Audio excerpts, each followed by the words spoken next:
resign! Sapagkat hindi mo nakakampanan ng iyong trabahong gago ka! Ang nakakapagtaka mga kababayan, yung lumalaban sa korupsyon, siya yung kinakasuhan! Yung 18 Marine, sinabi nila si Marcos magnanakaw. Kinasuhan na nila. Bakit si Martin Romualdez hindi makulong-kulong? Saludo tayo sa mga general na retirado na naninindigan para sa kanilang bayan at naninindigan para sa kanilang prinsipyo. Ang problema kasi, yung mga libag ni Bongbong Marcos. Sino ba yung mga libag na nakapaligid sa kanya? Ayan, sila John Vic Rimulya. Mga libag ni Bongbong Marcos ang mga libag na yan. Mga trapo. Hindi lang trapo, libag ni Bongbong Marcos.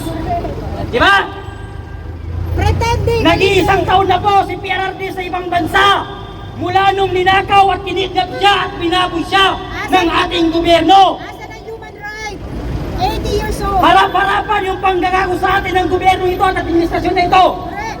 Hanggang ngayon, walang naninindigan, walang nag-iingay, walang napapanagot, walang matibay na eksplanasyon sa mamamayang Pilipino kung bakit si PRRD ay nasa ibang bansa. Puro ngas. Ang tatay nila Marcos na magnanakaw, nakalibing sa libingan ng mga bayani yung gago. Si Eric Estrada, tamang wheelchair lang ang gago. Si Gloria naman, mayamang single mom. Samantala si PRRD na nagserbisyo, nagmalasakit, ipinakulong ng administrasyong pangag na ito. Inutil kasi. Pero, bago ang lahat mga kababayan, tayo ay maninindigan tayo hanggang sa huling hininga natin na dapat mag-resign si Marcos dahil wala siyang ginawa kung hindi magnakaw sa kaba ng taong bayan. Mainit yung pagtanggap sa kanya sa New York. Sobrang init ng pagtanggap sa kanya. Dahil yung pati yung mga foreigner nagrarally, Marcos resign sa harap mismo ng kanyang tinutuluyang hotel. Papayag pa tayo na matapos ang taon na ito na hindi bababa si Marcos? Hindi sapat na bumaba lang si Bongbong Marcos. Dapat lumayas sila sa Pilipinas. Ito, may regalo tayo kay Bongbong Marcos. Fuck you. Bongbong Marcos, ito ang iyong pagmumuka. Ito, walang respeto ang tao sa'yo dahil wala kang alam kung hindi magnanakaw. Ikaw ang presidente, pero ang suporta ng tao at simpatya nila nakasuporta sa mga Duterte. Basagin natin ang kanyang pagmumuka. Itapo natin dyan. Bongbong Marcos, tignan mo, pagkatapos ka namin babasagin, tatapakan ka namin at puduhan ka namin. Yan! Tuhan nyo! Tangin mo! Apak! Tapak! Tapak! Walang pwede ka ito! Marcos resign! Wala na! Marcos resign! Marcos resign! Wala na! Marcos resign! Marcos resign! Ito na ang Pangulo Marcos! Saan ang ulo niyan? Marcos resign!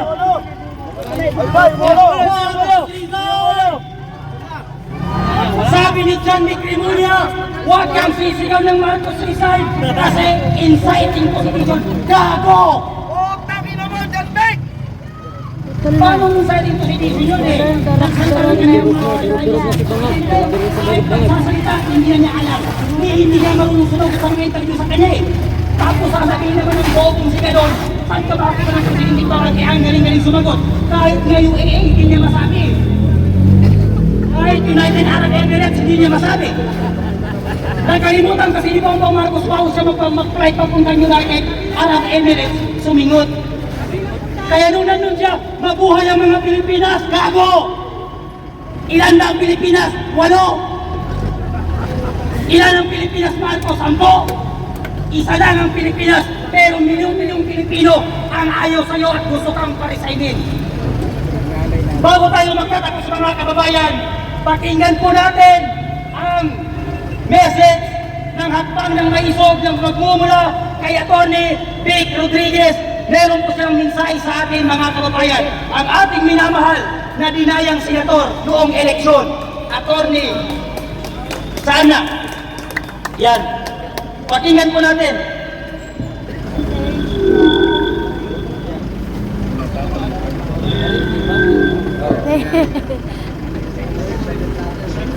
Parang alien. Durog-durog yung kababayan mo. Oo nga eh. Parang tayo. Parang kawawa man si BBM oh. Hindi yan ang ayaw. Masarap. malinaw na kaso. Lagay mo nga yan, mama. Saan na ba yun? Yung ulo. Ay si Tatay Digong. Ang dahilan kung bakit ngayong araw ay nagsasama-sama at Galit nagtitinda ka. tayo ngayong March 11, 2026. Hindi ko makalimutan ang araw na yun. Last year, ako po ay nasa airport sa Terminal 3 at ganun din ho, nakikiusap sa mga kasundaluhan na maaaring papasukin ang inyong lingkod na lang yung kopya ng mga petition for certiorari ng Damos upang mapirmahan ni Tatay Digong. Hindi kami binigyan ng access. Ito po'y labag sa ating saligang batas sapagkat kahit na sinong akusado, arestado o detained, meron siyang karapatan na makausap ng kanyang mga abogado any time of the day. Ito po'y maaga pa, alas 10 pa lamang, alas 11 ng umaga, tanghaling tapat, hanggang alas 5. Hindi po kami pinagbigyan, makausap at mapapirma si Tatay Digong. Nakiusap po kami sa mga sundalo ng kanyang sa gate sa Villanueva. Meron isa, opisyal, teniente ang kanyang rango. Sabi niya, pasensya na po kayong first victim. Ako'y sumusunod lamang sa utos ng nakakataas. Naunawaan ko siya. Ang sinabi ko na lamang, hindi daw kailangan na hindi tayo magkalaban. Baka maaari, alusutin mo, ito ang kopya ng petisyong ito upang mapirmahan ni Tatay Digong.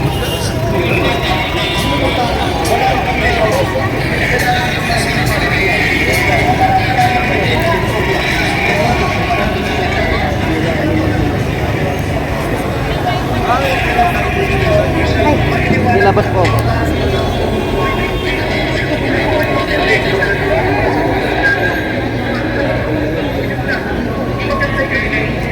Kasunod po, nagpahanap na rin tayo ng notaryo publiko. Ayaw din nilang papasukin sapagkat nilang sumpahan ni Tatay Digong ang sarili niya. Ayaw siyang pagbigyan na makausap ng personal at makapagpa sa notaryo publiko. Makagawa tayo ng paraan. Ayaw mo ba? Usap tayo sa abogado na ipapakuli sapagkat alam naman natin kung meron kami ang administrasyon ni Bongbong Marcos sa pag-igipin sa pumanaman sa kanilang pangkalaman, misyon at bravo na pinag-atiwalahan. Salita niya sila. Ay, Ma'am Astra. Salita ba sila? Ewan.